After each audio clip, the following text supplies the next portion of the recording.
Now, with the war ending in 1902, well, this led to an interesting and unprecedented episode in U.S. history. That is to say, the U.S. involvement in actual colonialism. So again, I have to emphasize that we have no prior experience here. How are we going to be imperial at the same time still espousing freedom and democracy? How are you going to resolve that contradiction between imperialism and democracy? Well, we see this right away, even in the term that was used to refer to the colonial program and project in the Philippines. This is a term that was invented by the president at that time, William McKinley, and he called Philippine colonization, quote, benevolent assimilation. So you notice here that benevolent, well, that means generous, right? An act of kindness. So the U.S. is seeing this as an extension of kindness towards these uncivilized people across the Pacific. And of course, this is tied to the quote unquote civilizing mission. So what kind of benevolent acts are going to occur here? Well, this is what you could call modernization. What the American colonial state is going to do is to create institutions that are quote unquote modern. For example, they'll put in place a U.S. style political system that's going to be comprised of, for example, at the federal level, the executive branch, the legislative branch, and the judicial branch. And still today, that's true in the Philippines. That political system configuration remains. Also, other modern efforts like, building infrastructure, modern roads, bridges, buildings. Certainly a modern institution that's going to be introduced in the Philippines is free public education for all Filipino children.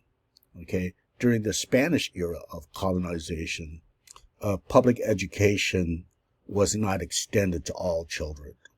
But here we see the U.S. actually extending public education, state-sponsored, that is, meaning, public, free to all Filipino children. And it's going to be taught in English. You're going to see subjects like U.S. history, U.S. civics, English, English literature. So this is going to lead to, especially through the generations, the inculcation of American culture in the quote-unquote native mind. All right, and still today, if you go to the Philippines, the Philippines is a country in Asia where English is widely spoken. So one can, plausibly argue here that the U.S. kept its promise in terms of introducing quote-unquote civilization as they defined it.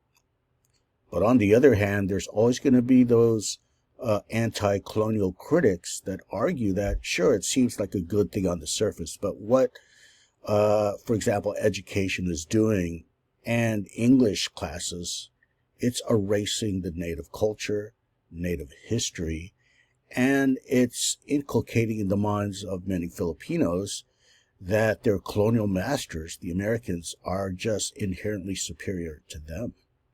Okay, so that's an angle of criticism leveled towards this benevolent assimilation.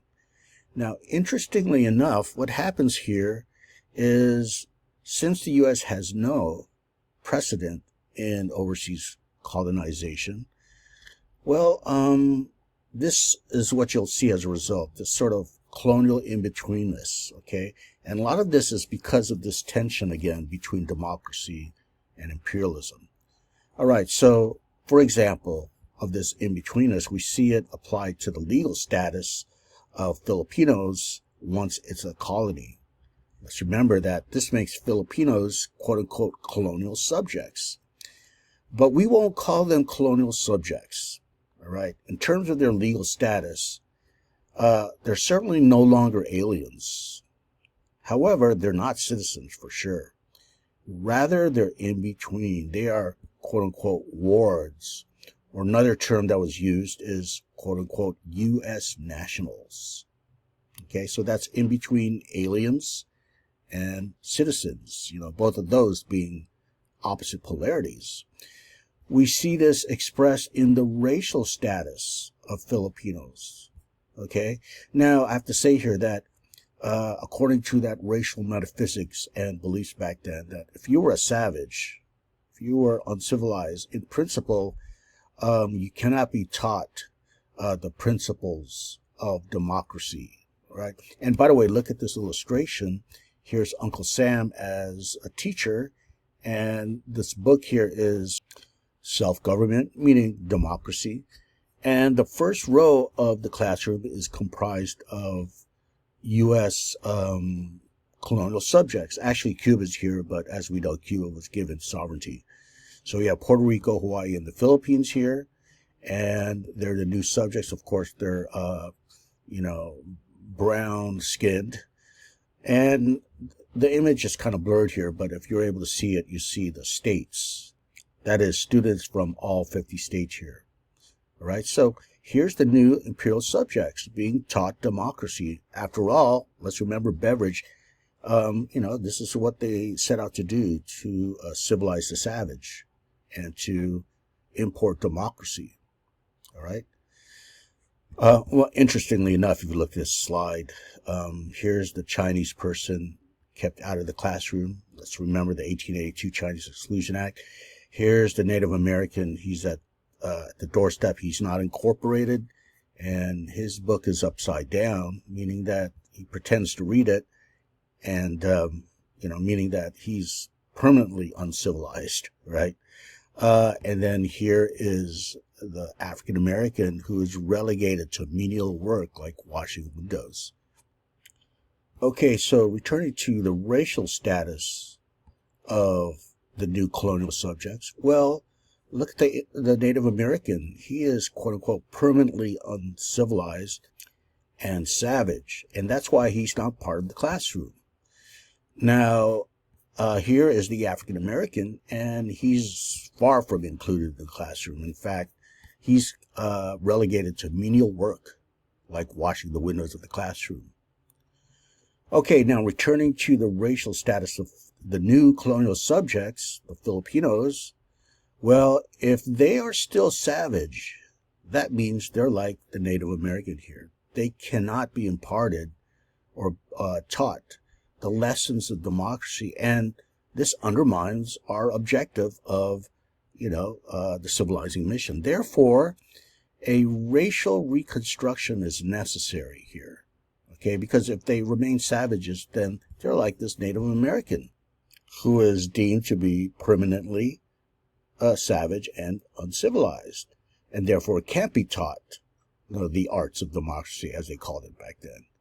So therefore, here is how Filipinos were recreated and reconfigured.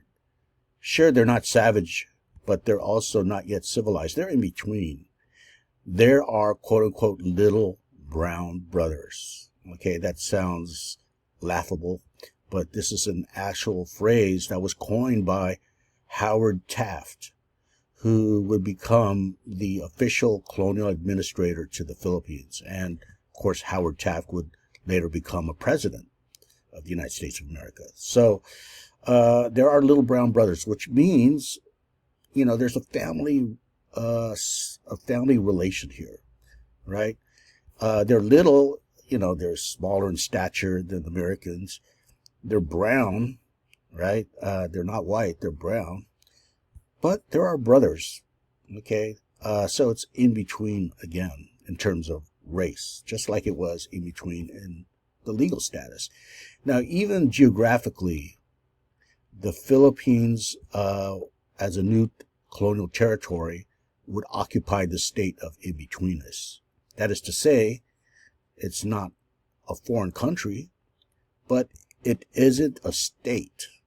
Okay, let's remember, we have no experience with overseas colonialism. So what will we call our new colony? We don't want to call it a colony. Why? Because it's reminiscent of that imperialism you see from Europe, through the centuries, which was associated with, lack of freedom and undemocratic. So therefore, we will call the Philippines and other places like Puerto Rico not a colony, but quote unquote unincorporated territory. So if you look at this, right, unincorporated means it's not part of, right? But territory means it belongs to us. Okay? It's not part of us, but it belongs to us. It's this sort of ambiguous in-between status here. Okay? And by the way, still places like Puerto Rico, they're legally considered, quote unquote, unincorporated territory. Now, here's something that's interesting too in terms of citizenship. I just mentioned that Filipinos were not citizens. What about Puerto Rico? Because they were acquired as a colony as well at the same time. Well, interestingly enough, American policymakers and administrators and politicians considered the natives in Puerto Rico as white. Okay, therefore, it justified the extension of citizenship to Puerto Ricans, even though they're still, quote unquote, unincorporated territory. Now, Filipinos were considered, quote unquote, Asiatic, according to the racial, metaphysics or classification back then. They're considered, the scientific term back then was Mongolian. Okay. So because they are, quote unquote, Asiatic or Mongolian, or even customarily believed to be, quote unquote, Oriental, they're certainly not white. Okay. So therefore you can't extend citizenship to the 10 million Filipinos around at that time. In fact, you can't extend the possibility of admission as a state to nearly 10 million Filipinos at that time. Okay, because you don't see racial replacement happening in the Philippines. It's not going to happen. Okay, why? And this brings us to that earlier concept of settler colonialism. All right, and this is important to note here. Once the Philippines is acquired as a formal colony, it will never establish it as a settler colony, meaning that you won't see, the encouragement in the United States of Americans to go over to the Philippines and eventually replace the natives there. Okay. By the way, Hawaii was gained as a territory around this time, and because of the decimation of Native Hawaiians, especially due to disease, well, you see racial replacement happen there. And therefore, the possibility of statehood was considered as a possibility. It was conceivable. This is when race was tied to citizenship back then, okay? The only exception to persons who were non-white granted citizenship were former slaves because of the 14th Amendment. But otherwise, for other people who were not white, they were not granted citizenship. Let's recall Asians being classified as, quote unquote, aliens ineligible for citizenship, unquote. But of course, Filipinos are not aliens, right? They are wards, but they are still not considered as potential citizens of the United States.